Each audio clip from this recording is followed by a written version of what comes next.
8장 23절에서 34절은 우리가 읽으신 바와 같이 풍랑을 잠잠케 하는 것과 귀신을 쫓아내는 두 가지의 이야기가 들어 있습니다. 이 본문을 만나셔야 되는 얘기입니다. 본문은 토요 새벽에 만납니다.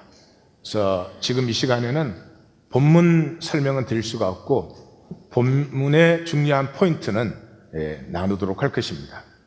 제목을 영광의 변화 그렇게 했습니다. 영광이라고 하는 것은 지극한 가치입니다. 아주 숭고한 가치가 나타났을 때 영광스럽다 그렇게 얘기를 합니다. 영광을 만나면 반드시 변화됩니다. 영광을 만나지 못했는데 변화는 될 수 없죠. 또 세상 영광을 만난 사람들은 세상의 열심이죠. 좋은 차 타는 거, 큰 집에 사는 것, 높은 지위를 갖는 것, 돈을 많이 가지는 것, 다 세상의 영광이잖아요. 누가 안 시켜도 죽으라고 삽니다. 물론 하나님의 영광을 만난 사람은 하나님을 따르고 하나님의 생명과 하나님의 나라를 살고 누리기를 누가 시키지 않아도 합니다. 종교생활하는 것과 다릅니다. 오늘 본문은 주님을 따르는 길이에요. 그래서 이 8장과 9장에 9개의 이적들이 나오는데 그게 3개, 3개, 3개 이렇게 나와요.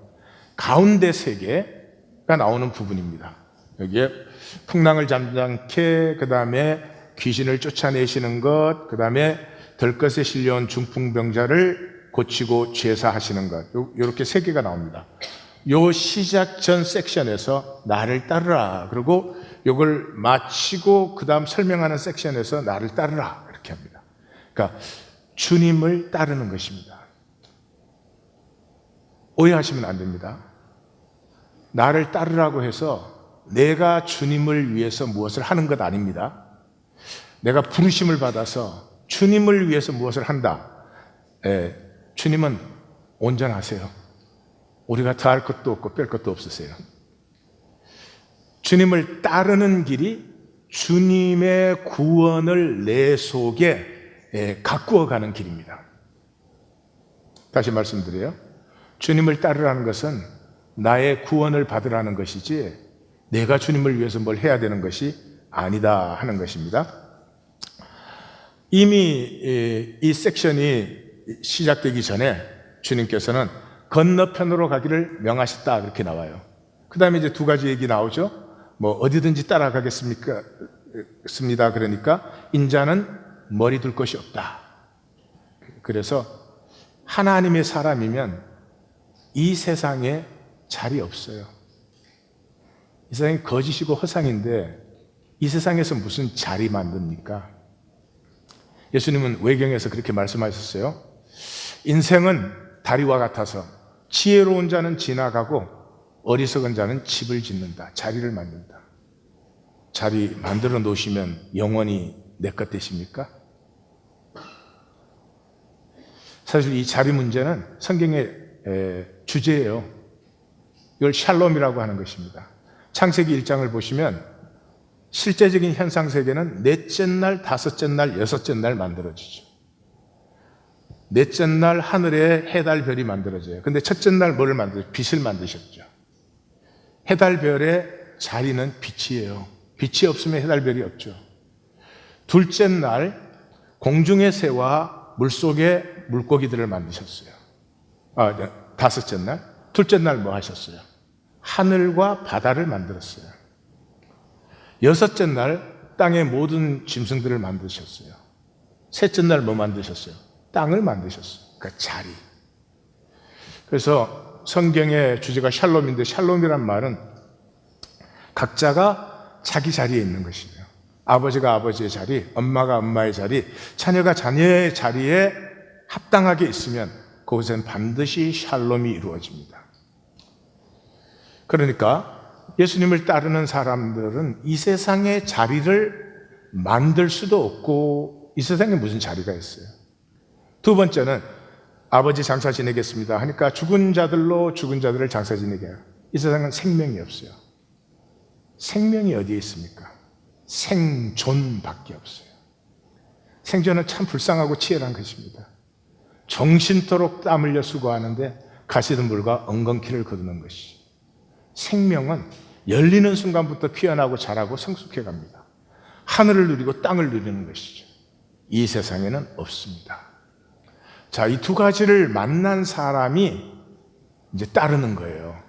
그래서 시작이 배에 오르심의 제자들이 따랐더라, 그렇게 시작을 하죠. 따랐더라. 자, 그 자리에서부터 이 본문을 만나셔야 됩니다. 그렇지 않으면 성경을 글자로 읽어서 거꾸로 읽어요. 자, 주님을 따르는 길은 죽음의 길입니다. 뭐가 죽어요? 에고가 소멸되어져요. 나를 따르라 하신 그 말씀에 내가 예수님을 따르면 내 에고는 점점점 소멸되고 내 에고가 소멸되는 만큼 하나님이 창조하신 하나님 형상에 나는 이제 자라가게 되는 거죠. 자, 이것이 출발이 어떻게 되느냐 하는 것을 보여주는 것입니다. 출발을 하려면 마음에 동기가 있어야 돼요. 동기가 뭐예요? 주여 구원하소서 우리가 죽겠나이다. 내가 멸망의 존재구나. 내가 돈만 더 있으면 돼. 이 사람 예수 못 따릅니다. 내가 문제만 해결되면 돼. 내가 건강만 해결되면 돼. 그 사람은 예수 따를 사람이 아니죠. 이러나 저러나 나는 멸망의 존재구나. 내가 죽습니다. 주님 구원하여 주옵소서. 이것에서 믿음이 출발되는 것입니다. 기독교가 왜 이렇게 무기력하고 정말 한심한 자리에 섰습니까? 왜 믿었어요? 믿음 복 받는다고. 말은 맞는 말이에요.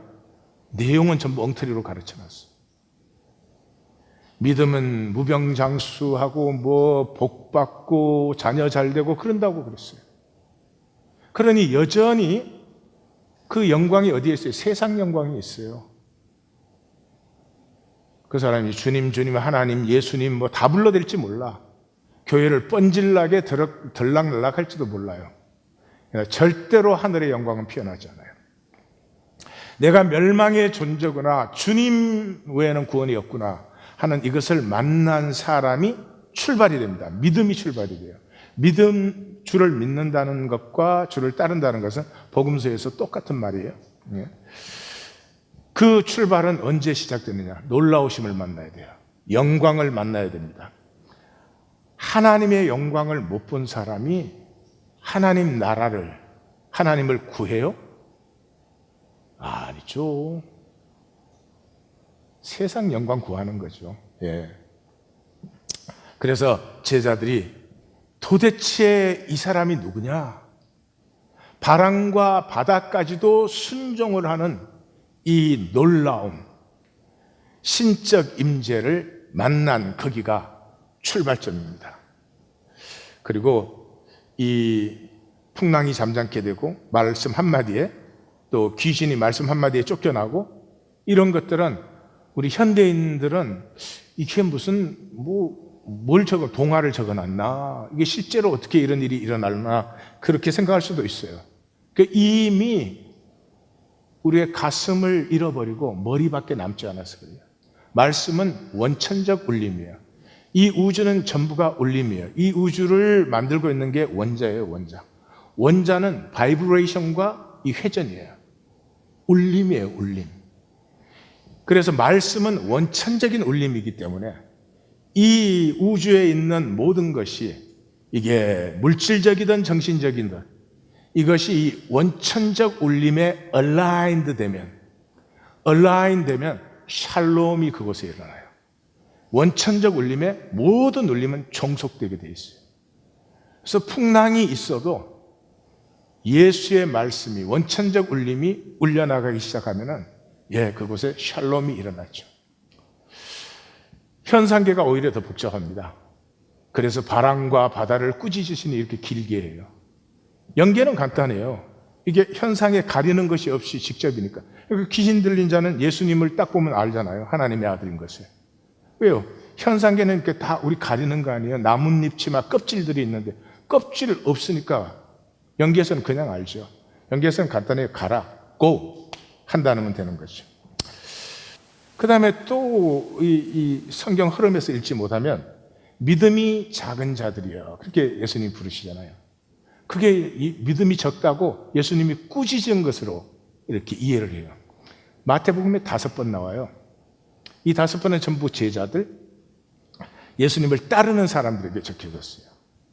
여러분, 제가 뭐 별로 인격이 시시해도 같은 사람에게 똑같은 꾸중 3번 이상 안 합니다. 할 수도 없고 해봐야 뭐 합니까? 5번 하셨어요. 꾸중이 아닙니다. 저게 교회예요. 교회는 믿음이 작은 자들의 모임이에요. 예수 그리스도를 믿는다는 것은 이렇게 개인적으로는 성화가 일어나요. 성화가 일어난다는 건 내가 뭐 훌륭해지거나 막 성자가 되거나 그런 거 아니에요. 성화가 되는 것의 본질은 세상에 절망하는 거예요. 이 세상이 다 거짓이에요. 가족조차도 진정한 사랑이 없어요. 이게 절망하지 않는 건 정말 이상한 일입니다. 그래서 바랄 것이 하나님의 통치가 임하지 않으면 이 땅의 삶은 새로워지지 않아요. 정치가 아무리 바뀌어도, 경제가 더 나아져도 바뀌지 않아요.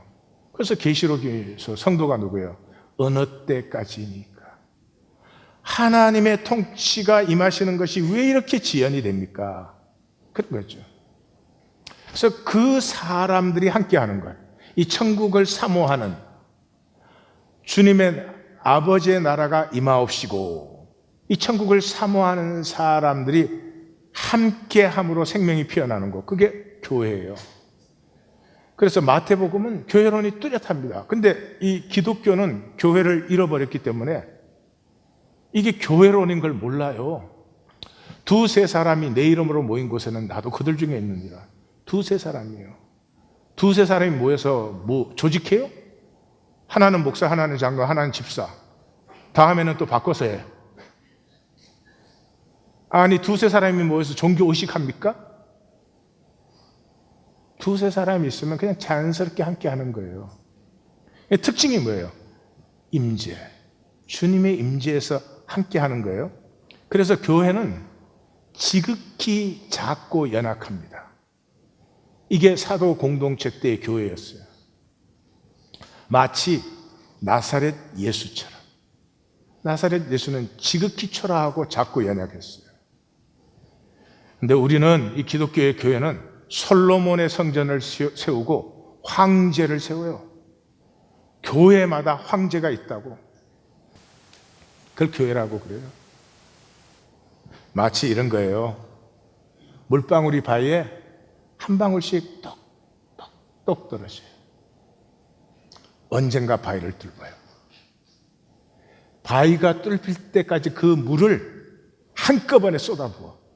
홍수가 일어나고 마을이 떠내려갈지 몰라. 그러나 바위는 끄떡없어요. 생명을 모르면 그런 짓을 하는 거예요. 그냥 2-3 사람이 육체를 가지고 이 땅에, 마귀가 통치하는 이 땅을 살면서 하나님의 형상을 피워낸다는 건 쉽지 않아요. 그래서 그냥 함께 해요. 함께 하면서 말씀을 나누죠. 말씀이 하나님이라 그랬죠. 임재. 그 말씀 안에서 삶을 나누어요. 그냥 잘 나누냐 못 나누냐, 이렇게 나누냐 저렇게 그런 게 아니에요. 그런 게 규정되면 교회가 아니에요. 성령은 항상 새롭고 항상 자유로우세요.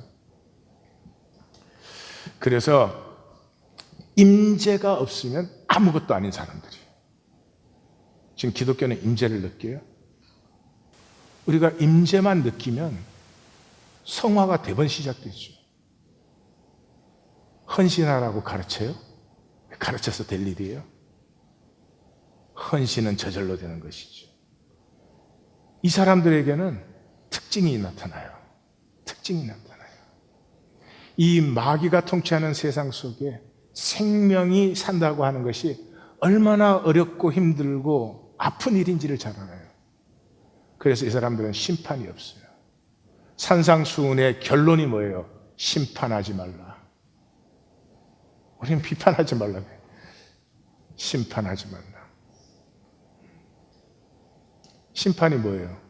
가인이 아벨을 죽인 게 심판이에요. 심판 안 하고 죽일 수 있어요, 사람을? 죽어 마땅하다고 심판했기 때문에 죽이는 거예요.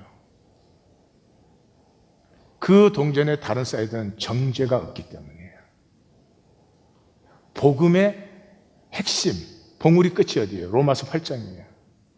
이제 그리스도 예수 안에 있는 자에게는 결코 정죄함이 없나니. 기독교의 저주는요, 건물, 인원, 조직을 교회라고 생각하는 거예요. 그렇게 생각하는 한 하나님의 영광을, 말씀을, 하나님의 인격을 절대로 만날 수가 없습니다. 이 본문의 또 하나의 강조점은 현상계의 자율성이에요. 마귀가 그러잖아요. 때가 아닌데 왜 우리를 괴롭히십니까? 이게 무슨 말이죠? 이 창조세계, 시작과 종말이 있는 이 창조세계는 때가 정해져 있죠. 한계적이죠. 그러니까 이 귀신들은 종말 때에 심판받도록 그렇게 되어 있습니다.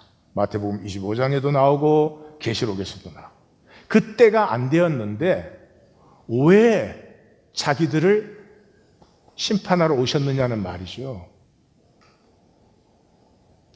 그래가지고 예수님이 말씀 안 하셨어요? 자기들이 돼지떼에 들여보내주소서 이랬어요. 가만히 있었으면 그냥 예수님 가만 놔두셔야 돼. 아직 심판 때가 아니니까. 근데 원래 죄가 많으면 자기가 스스로 저렇게 자원해갖고 망하는 거야. 왜 하필 돼지떼에 들어갔을까? 별로 이상한 얘기 아니에요. 우리 얘기예요. 우리는 속되고 더러운 것을 좋아해요. 죄송합니다. 우리는 속되고 더러운 것을 좋아해요. 여러분, 사랑하는 거 좋아하세요? 미워하는 거 좋아하세요? 응? 자, 어떤 대상을 놓고 그 사람이 얼마나 귀하고 아름다운지 한번 얘기를 해보세요. 12초도 못 가서 끝나. 그 사람 흉을 보세요 이러면 밤을 샌다니까. 기도해 보세요. 30분 기도가 힘들어.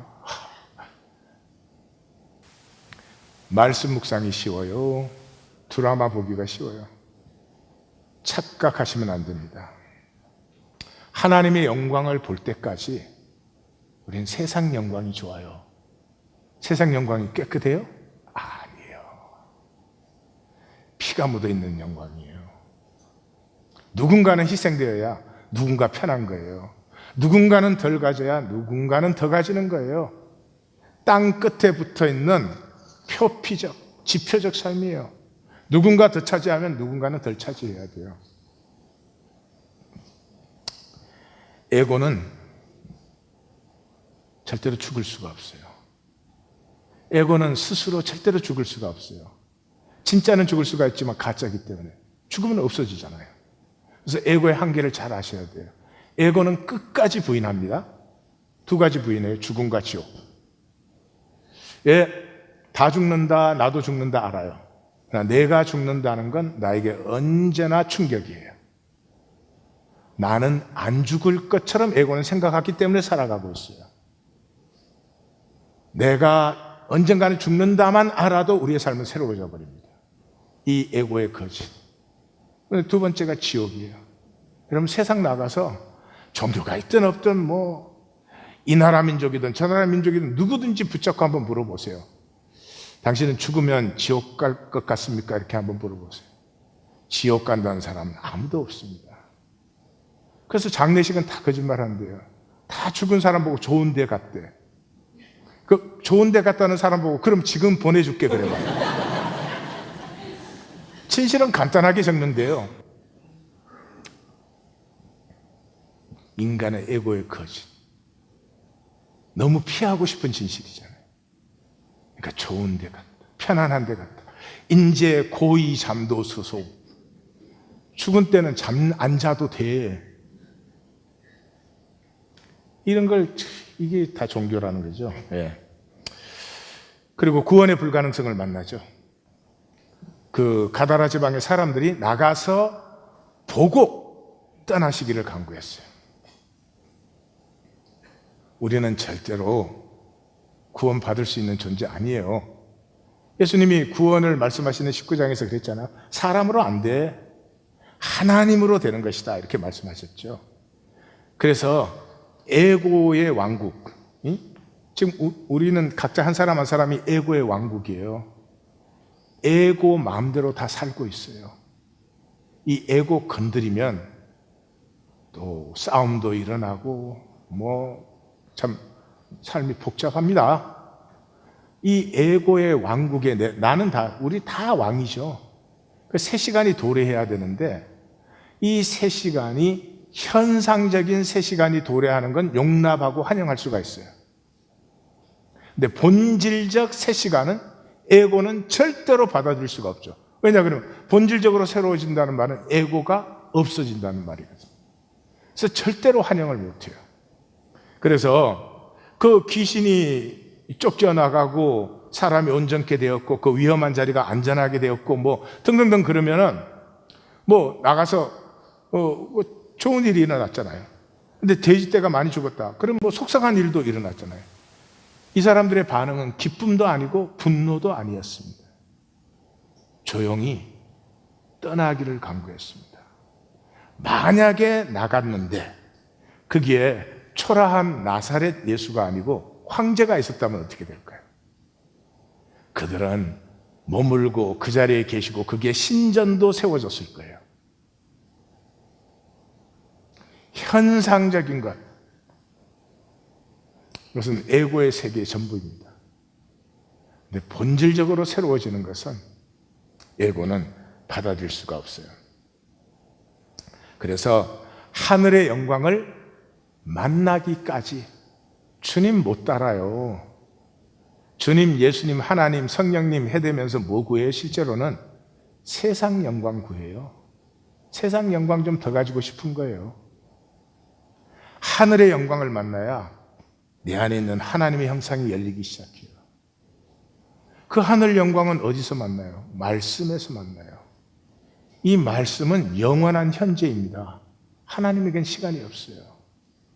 내가 이 폭풍 사건을 읽을 때에 글자로 읽는 것이 아니라 하나님은 영원한 현재시잖아요.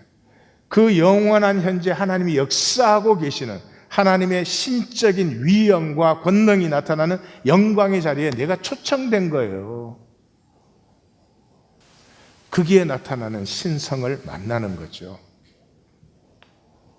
그때 우리는 비로소 세상 영광을 넘어서 세상 영광이 배설물로 보이고 참된 영광, 영원한 영광을 사모함이 생기고 누가 말하고 가르쳐서 그게 어떻게 되겠어요? 그런 일이 일어나는 거죠. 그래서 요한복음에서는 이미 요한복음은 66권 중에 가장 마지막에 쓰여진 책이에요. 그러니까 요한복음이 써질 때 이미 사람들은 종교화 또 되고 있었을 거예요.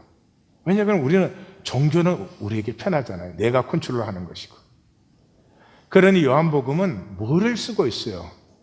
요한복음은 그 영광의 정점이 십자가라는 거죠. 하나님의 영광은 인격적인 영광이에요. 현상적인 영광이 아니라. 그런데 하나님의 인격의 가장 아름답고 숭고하심이 어디에 나타났어요? 십자가에서 나타났어요. 그래서 십자가를 만날 때까지 예수님이 나가서 나한테 대해서 얘기하지 마. 그건 아무것도 아직 모르는 거예요. 다 알았다 그래도. 십자가에서 하나님의 그 인격적인 영광을 만났을 때, 그때가 비로소 진정한 구원이 우리의 삶의 복과 소망이 어디에 있는지를 비로소 말할 수 있는데요.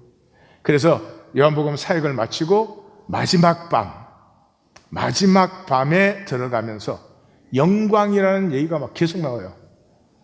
가룟 유다가 예수님 팔로 나갔어요. 그러니까 십자가에 이제 못 박히게 되죠. 예수께서 이르시되 지금 인자가 영광을 받았다. 하나님도 인자로 말미암아 영광을 받으셨도다. 만일 하나님이 그로 말미암아 영광을 받으셨으면 하나님도 자기로 말미암아 그에게 영광을 주시리니. 복잡하게 느껴지세요? 간단한 말이잖아요. 인자 때문에 하나님이 영광을 받았으면 하나님이 그 영광을 인자에게 이제 주시지 않겠냐. 그런 것이죠. 그래서 이 영광의 선포가 나타난 다음에 하시는 말씀이 새 계명을 너희에게 주노니 서로 사랑하라. 내가 너희를 사랑한 것 같이 서로 사랑하라. 이 영광 만나기 전까지 사랑됩니까? 부부 사이에도 안 되는 걸 아니 교회 같이 다닌다고 사랑하라 그러면 사랑이 됩니까? 말도 안 되는 얘기죠. 그래서 이 예수를 따르는 길은 죽음의 길인데 이 죽음의 길이 복된 길이에요. 하늘의 영광이 나타나는 길이에요. 그래서 나를 따라오려면 자기를 부인해야 돼요. 자기를 부인한다는 게 뭐예요? 에고를 부인하는 거죠. 그래서 나를 따라오라, 따를 것이다. 그 중간에 자기를 부인하고가 들어있는 거죠. 이 땅에 대해서 죽는 것이 정말 복이에요. 이게 진짜 복이에요. 땅은 마귀가 통치하는 자리죠. 그러니까 저주의 자리죠. 땅에 대해서 죽는 것은 어마어마한 복이에요. 제가 체험을 하니까 내가 죽을 때까지는요, 다 죽는 게 아니지만 그래도 죽기 시작할 때까지는 내가 내 마음을 이용했어요. 내가 내 마음을 이용하려고 했어요. 그러니까 내가 내 마음이 싫고 원망스럽고 내 마음과 내가 화해가 안 되는 거예요. 그런데 내가 죽기 시작하면서부터요, 내 마음을 이용하려는 게 아니라 내 마음을 이해해 주고 싶어졌어요. 부족하고 연약하고 그럼에도 소망 가운데 있고 이해해 주고 싶었어요. 삶이 얼마나 많이 달라지는 줄 아세요? 나됨이 내가 죽기 전까지는 외부 것이었어. 사람들이 나를 얼마나 인정해 주나, 뭐 교회를 얼마나 크게 짓느냐, 또 얼마나 많이 모아 놓느냐. 좀 데리고 와.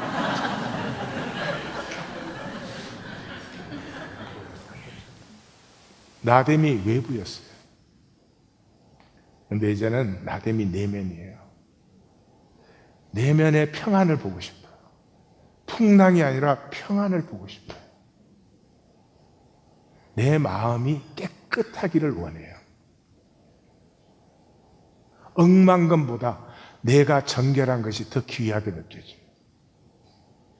자세가 달라져요. 그 전까지 염려였어요. 뭔 염려를 한다고. 예수님이 아무것도 달라지지 않는다 그랬는데도 하여튼 전공이 염려, 주특기가 염려, 뭐 하여튼 뭐 최고 잘하는 게 염려. 염려에 대해서 누가 나한테 감히 뭐 이렇게. 근데 감사가 필요해요. 감사가 필요해요.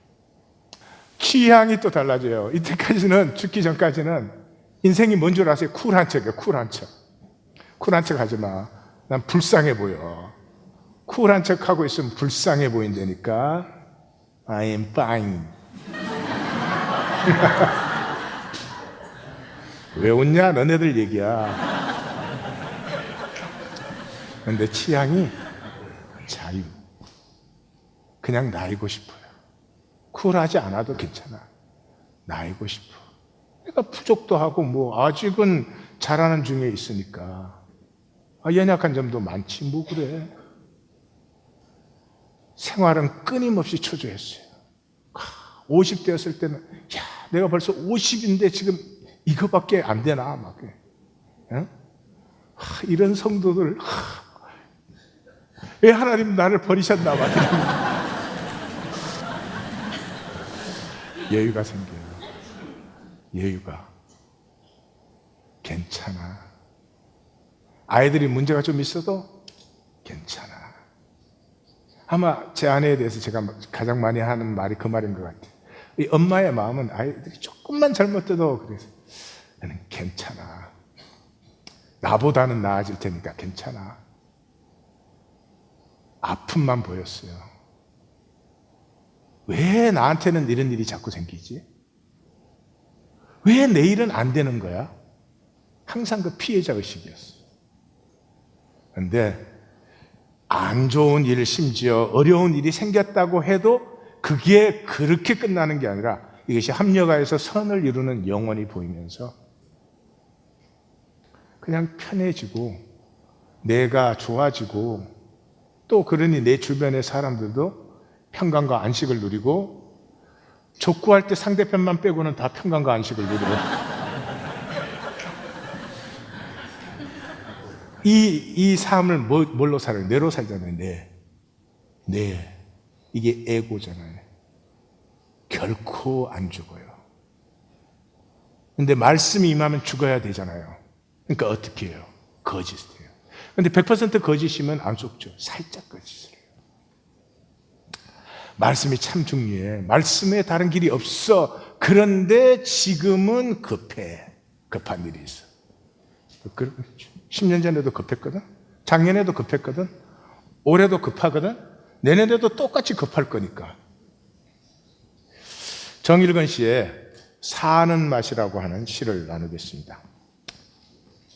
재밌는 시예요, 정말. 당신은 보거를 먹는다고 말하지만 그건 보거가 아니다. 독이 빠진 보거는 무장해제된 생선일 뿐이다. 일본에는 독이 든 보거를 파는 요리집이 있다.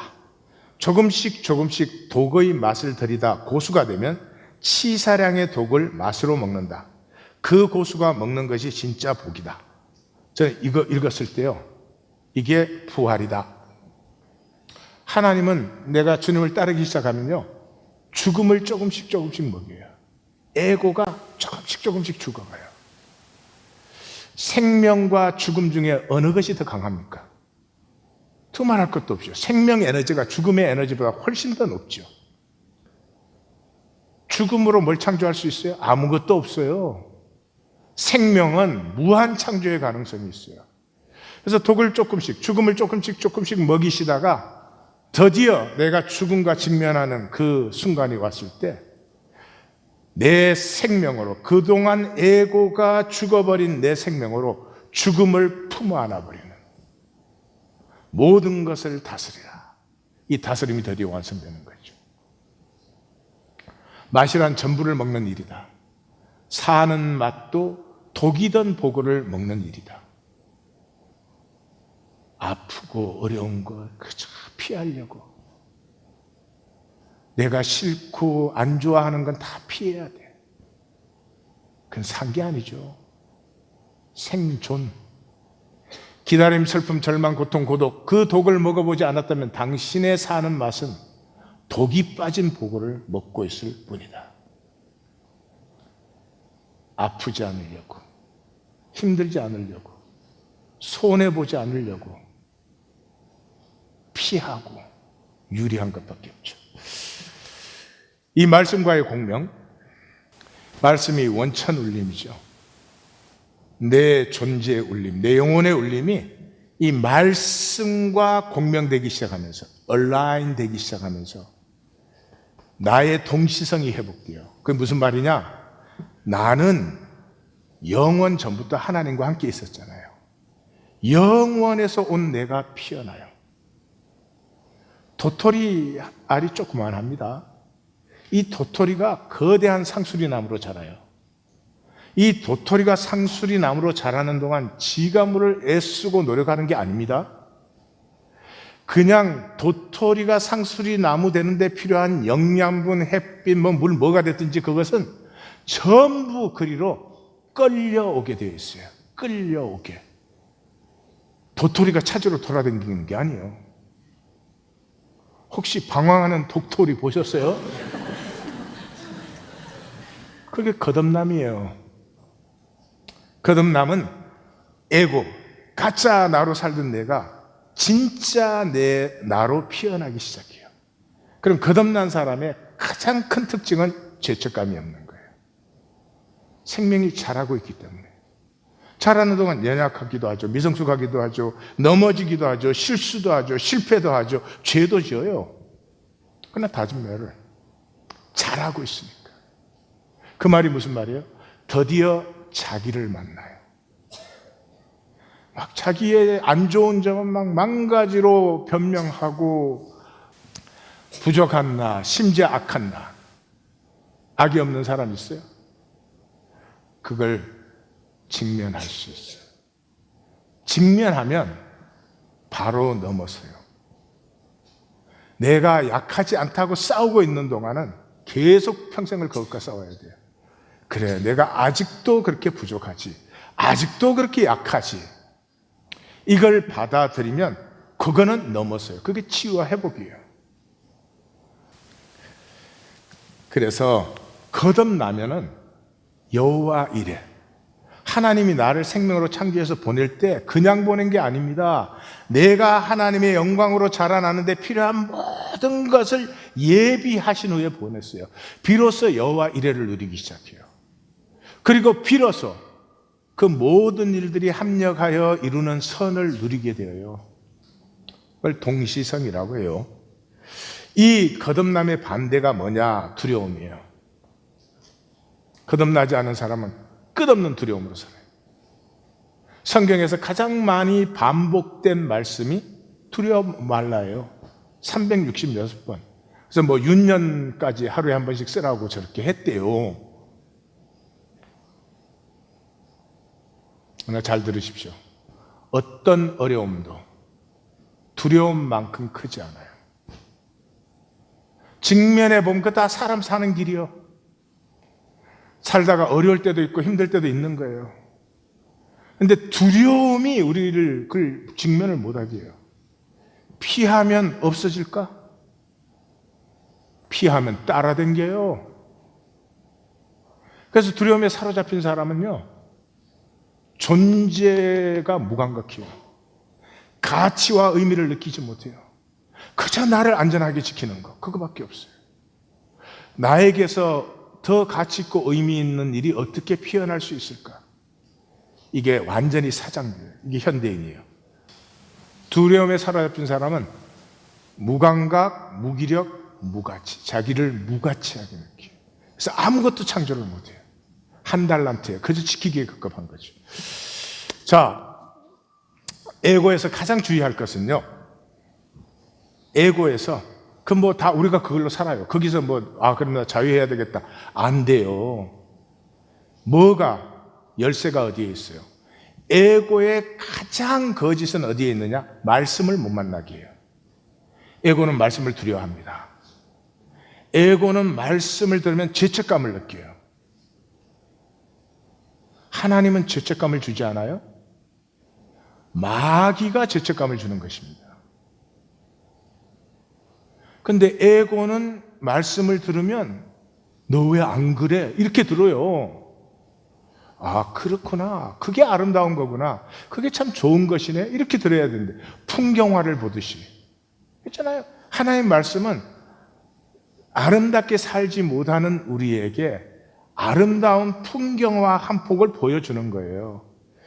그걸 이렇게 그냥 편안하게 만나면 말씀이 내 안에서 역사해서 그런 걸 일으키는 거지, 그걸 내 머리로 이해해서 내가 노력하는 게 아니에요. 근데 에고는 그렇게 생각을 한다고. 그러니까 말씀을 제일 두려워해요. 그래서 말씀을 피하려고 교회를 댕겨. 또 놀라운 일이에요. 옆에 분에게 말씀하세요. 내 얘기 왜 나왔니 지금?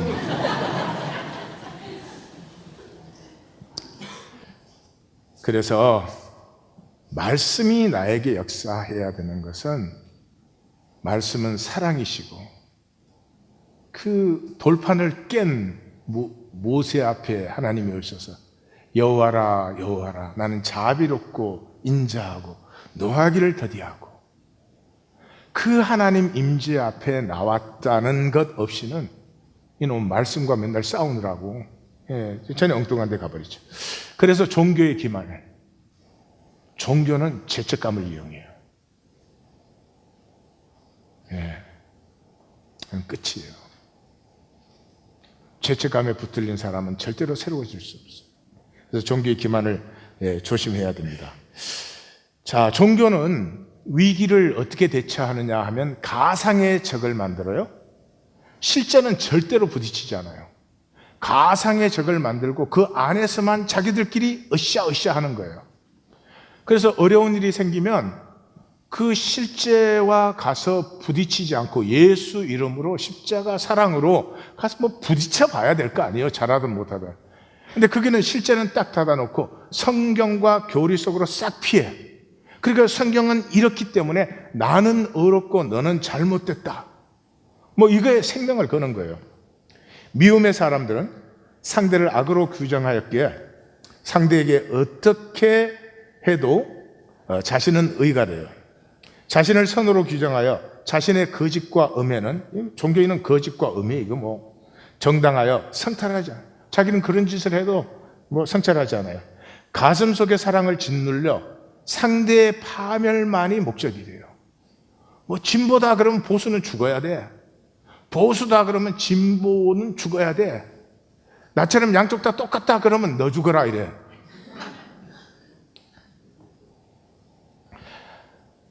주중에 뭐 이게 한국에 있는 어떤 분이 목사님은 좌파시군요. 그래서 제가 그랬지. 나는 양파다. 나는 좌파도 보면 한심하고 우파도 보면 한심하고 좌파에도 보면 배울 만한 게 있고 우파에도 보면 배울 양파 하기로 했어.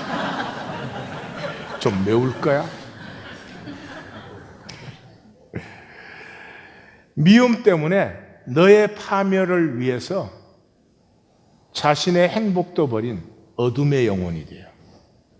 역사의 종교인은 늘 미움의 사람들이었어요. 종교인은 미워하면 열이 나. 그때 막 다니고 모이고 막 열이 에너지가 높아져가지고 자기는 하나님 편이라는 착각 때문이에요. 하나님 자기 편이 필요 없어요.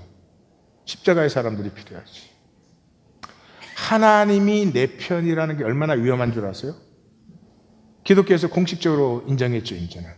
기독교 2000년사의 가장 수치가 십자군이라고. 하나님 위해서 자기들이 싸운대. 무슨 짓 했어요? 지나가면서 약탈, 강간, 도적질, 심지어 소년 십자군 만들어서 노예로 다 팔아먹고. 그걸 드디어 인정했어요. 참으로 우리가 잘못했고 수치였다. 인류 역사의 가장 잔인한 전쟁 중에 하나가 30년 전쟁이에요. 보헤미아의 캐톨릭이 개신교들을 씨를 말려버리는 거예요. 그걸 위해서 시작한 전쟁인데 유럽에서 양쪽이 30년간 싸웠어요. 독일이 전쟁 시작할 때 인구가 3천만 명이었어요. 전쟁 끝나고 나서 1200만이에요. 3분의 2가 죽었어요. 그런 전쟁이 어디 있어요, 세상에. 종교 전쟁만 그래요. 비텐베르크라고 그 마틴 루트가 95개의 조항을 선포한 그 타운은 전쟁 시작할 때 인구가 40만 명이었어요. 전쟁 끝나고 4만 8천 명이나 90%가 죽었어요. 전쟁이 이런 전쟁 없어요. 아무리 어려운 전쟁도. 핵폭탄이 터져도 이렇지 않아요. 종교 전쟁이에요. 왜 종교가 이렇게 잔인해져요? 내가 하나님 편이를 때. 하나님이 왜 편이 필요해요? 이 에고의 속성. 나에게 힘이 조금만 있다고 생각하면 잔인해지는 이 에고의 속성. 제가 목회를 해보니까 여선교회 회장만 돼도 사람이 달라져. 마음에 드는 인간이 없어. 안톤 체호프가 복권이라는 단편을 썼는데 이 스토리가 이래요. 이제 와이프가 복권을 샀어요. 그런데 1년 번호가 다 맞은 거예요. 그래서 이제 끝번호만 맞으면 이제 어마어마한 돈이 굴러 들어오는 거예요.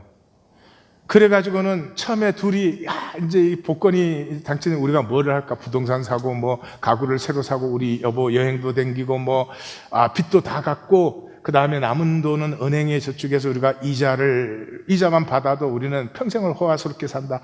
뭐 이러다가 갑자기 남편의 생각이 바뀌어요.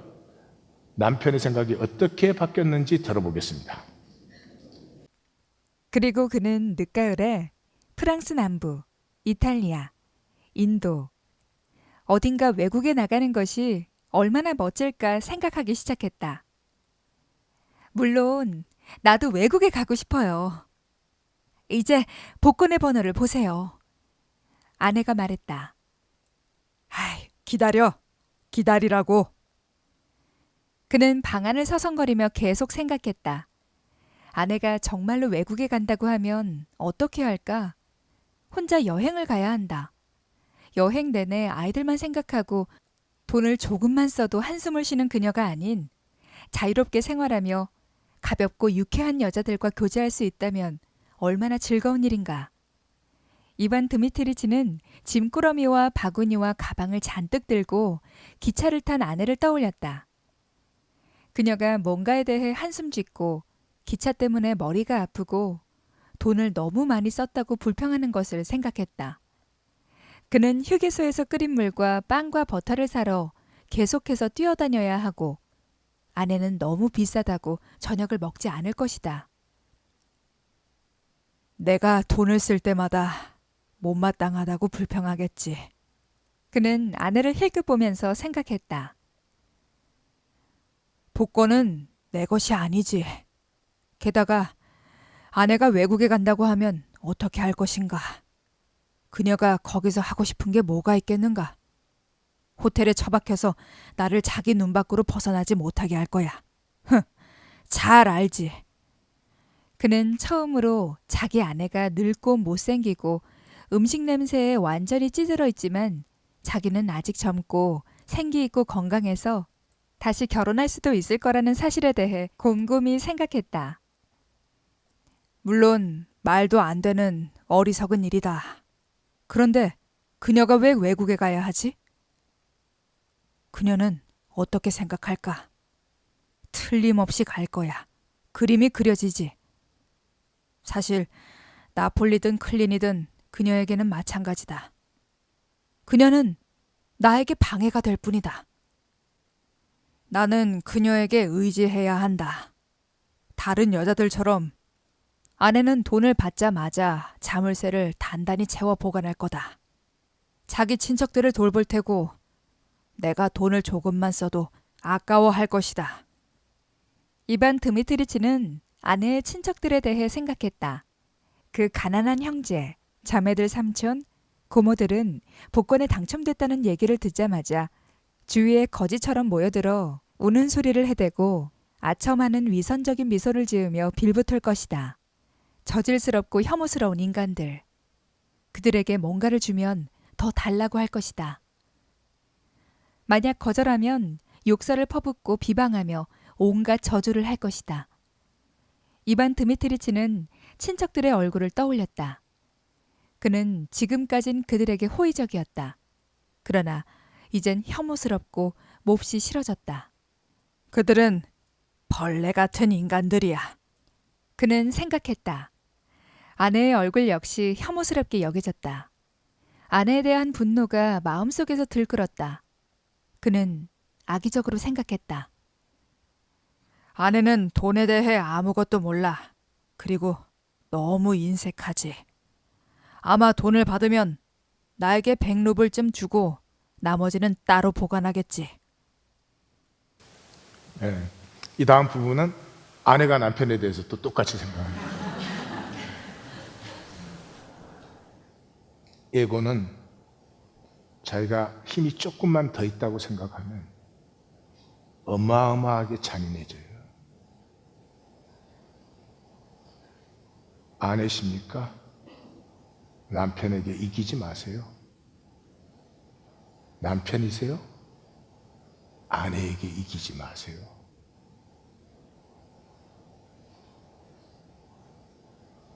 기독교, 하나님이 자기 편이라고.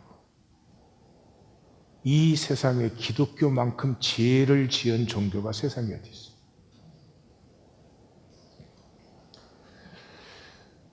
항상 문제는 직면할 줄 모르고 성경과 교리로 숨어서 자기는 옳고 상대방은 잘못되었고 왜 그런 짓거리를 해요? 목적은 내부 결속이에요. 이 역사에 하나님 나라를 세우자는 게 아니라 내부 결속이라고. 동성애가 잘못이라고 기독교가 난리야. 성경 말씀에 동성애 죄라고 되어 있으니까 죄지. 거짓말하는 것도 죄요. 동성애자들이 죄인이면 그럼 어떻게 해야 돼요? 나가서 그 사람들 위로하고 품고 먼저 사랑해야 되는 거 아니에요? 자식이 동성애자인 부모를 만나본 적 있으세요? 초상난 집안이에요, 초상난. 자식이 죽은 것보다 더해. 한국 교회에서 장로 아들이, 목사 아들이 동성애자야. 죽은 것보다 더하다니까? 모든 비난과 저주의 손가락질이 걸러 말도 못해요, 말도 못해요. 그게 예수님의 방법이에요? 그 사람 먼저 더 위로해야 되는 거 아니에요? 사랑하고 도와서. 십자가의 사랑은 변화시키지 않아요. 정죄만 하면 되는 거예요. 교단마다 모여가지고 저거 갖고 싸워. 그게 종교예요. 한국에 이슬람이 들어온다고 할 때 제가 우리 어려울 때 중동 가서 돈 많이 벌어왔잖아요. 그래서 뭐 우리 또 잘 살게 되기도 했잖아요. 이제 그 사람들이 우리한테 온대. 잘 대접해주고 그래야 되는 거 아니에요? 기독교인이 4분의 1인 나라라면 막 이슬람 들어오면 큰일 나. 이슬람 뱅크가 들어오면 뭐 그 사람들도 걸고 이슬람 뭐 법이 들어오면 뭐 왜 이렇게 두려움이 많어? 예수의 사람들이, 십자가의 사람들이. Fear injection. 종교는 항상 두려움을 주어가지고 컨트롤하려고 그래요. 십자가가 품지 못할 게 이 세상에 어디에 있어요? 이제 그리스도 예수 안에 있는 자에겐 결코 정죄함이 없다는데.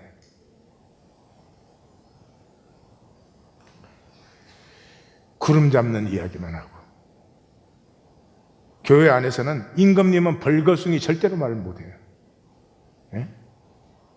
맨날 설교에 뭐 복 받는데, 근데 복 받는 사람이 없잖아요. 그럼 말해야 되잖아. 왜 복 못 받아요? 말씀은 임상적이어야 돼요. 우리 말씀 만나기는 임상적인 결과를 가지고 있어요. 뭐 제대로 한 건 1년도 못 되지만 그래도 시작한 지 3년인데 말씀 만나기를 사모하는 가정들을 보세요. 안 보이세요? 회복되고 자녀들이 복을 받고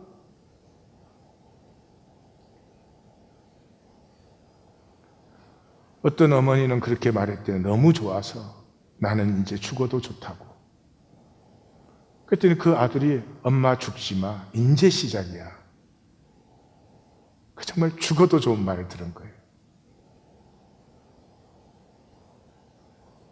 말씀을 믿지 못하시면 왜 교회를 다니는 겁니까? 저는 이해가 안 가요. 성이 속을 입어 성의 본질이 현현된다. 말씀이 육신을 입으셔서 성육신이 되셨다. 기독교는 위기 때마다 현실을 직면치 않고 성경으로 회귀해서 그 안에 숨어서 성경으로 자신을 보호하고 상대를 공격해요. 기독교 역사에 성경의 권위가 흔들려 문제된 적은 없어요. 성경이 하나님의 말씀이다. 이거 부인하는 사람이 누가 있겠어요?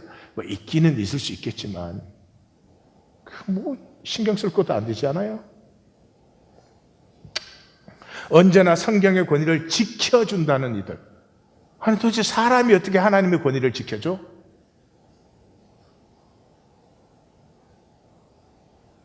그런 사람들을 또 떼거리 지어서 댕기는 사람들은 도대체 뭐야? 언제나 성경의 권위를 지켜준다는 이들에 의해 반성경적 일들이 자행되었다. 우리가 하나님을 위하여 무엇을 한다고 생각할 때 기독교는 자기에 의해 도취되어 잔인하고 파괴적이었어요. 종교 넘어 영광 만나야 됩니다. 우리 마음은 다 새로워지고 싶어요. 나됨을 피우고 생명은 자라고 약속의 복을 누리고 싶어요. 그렇지만 마음뿐이지 삶은 새로워지지 않아요. 왜? 내가 나를 들어올리려니까. 내가 나를 들어올릴 수 있어요. 아무리 힘센 사람도 자기는 못 들어올려요. 두 가지. 첫 번째, 주여 구원하소서 죽겠나이다. 내가 멸망의 존재인 것이 보이셔야 됩니다. 두 번째, 하나님의 영광이 보여야 됩니다. 영광 만나기는 말씀을 가슴으로 만나는 거예요. 가슴은 영원한 현재예요. 머리는 과거, 현재, 미래가 있지만 가슴은 항상 영원한 현재예요. 가슴으로 말씀을 만나면 역시 영원한 현재인 말씀의 현장 속에 내가 초청되죠. 그 자리에서 하나님의 권능과 하나님의 영광을 만나게 돼요. 그 자리에 함께 하시는 하나님을 발견하게 되죠. 하나님 안의 동행이 미성숙함에도 불구하고 시작돼요. 임재가 있는 사람의 특징은 감사해요. 잘 생각해 보세요. 아주 훌륭한 사람이 하나 있어. 그런데 나와 함께 해줘. 아무런 조건 없이 오직 사랑으로 나와 함께 해줘. 여러분, 뭐를 느끼세요? 감사해요. 감사해요. 감사가 피어나면 피해 의식이 끝나고 존재가 변화되기 시작합니다. 우리는 말씀을 만나기 위해서 각각 다른 스테이지별로 들어갑니다. 그러나 스스로 원하시지 않으면 하나님도 저도 끌고 들어갈 수는 없습니다. 우리 모든 성도님들이 말씀과 말씀 속에 우리를 만나기를 기다리는 하나님의 영광을 만나시기를 주의 이름으로 축원합니다. 기도하십시다.